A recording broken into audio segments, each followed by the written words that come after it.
आजचा आपला चॅप्टर आहे दिशाज्ञान चाचणी. त्याच्यामध्ये आपण आज पहिल्या वेळेस शिकणार आहोत की मुख्य दिशा किती 4.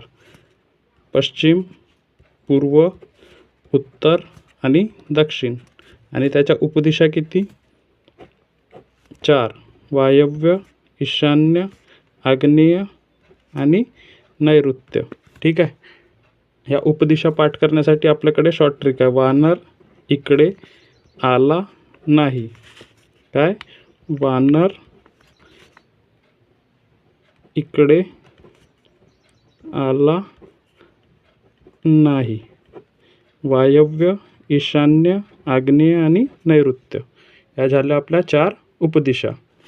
तर आता आपण प्रश्नाकडे वळू. मोहन 2 किलोमीटर उत्तरेला गेला. सगळ्यात आधी काय 2 किलोमीटर उत्तरेला गेला. त्यानंतर उजवीकडे वळून 4 किलोमीटर चालला. त्यानंतर उजवीकडे वळून 4 किलोमीटर चालला. मग 2 किलोमीटर गेला. त्यानंतर उजवीकडे वळून 4 किलोमीटर चालला. पुन्हा उजवीकडे वळून 2 किलोमीटर गेला. इथून पुन्हा उजवीकडे वळून 2 किलोमीटर गेला. नंतर डावीकडे वळून 4 किलोमीटर चालत गेला. इथून डावीकडे. जेव्हा पण आपण दक्षिण दिशेला येतो तेव्हा आपण डाव्याचं उजवं घ्यावं आणि उजव्याचं डावं घ्यावं.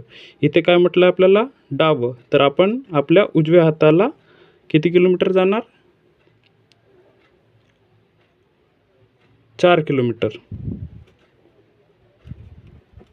ठीक आहे. नंतर डावीकडे वळून 4 किलोमीटर गेला. तर तो आता मूळ ठिकाणापासून किती अंतरावर व कोणत्या दिशेस आहे?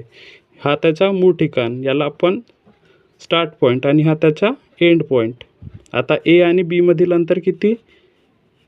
हे 4 अधिक हे 4, 8 किलोमीटर. आणि त्याची दिशा कोणती? पूर्व. इकडची दिशा कोणती आहे? ही पूर्व. तर आपलं उत्तर काय होणार? ऑप्शन क्रमांक 2, 8 किलोमीटर पूर्व.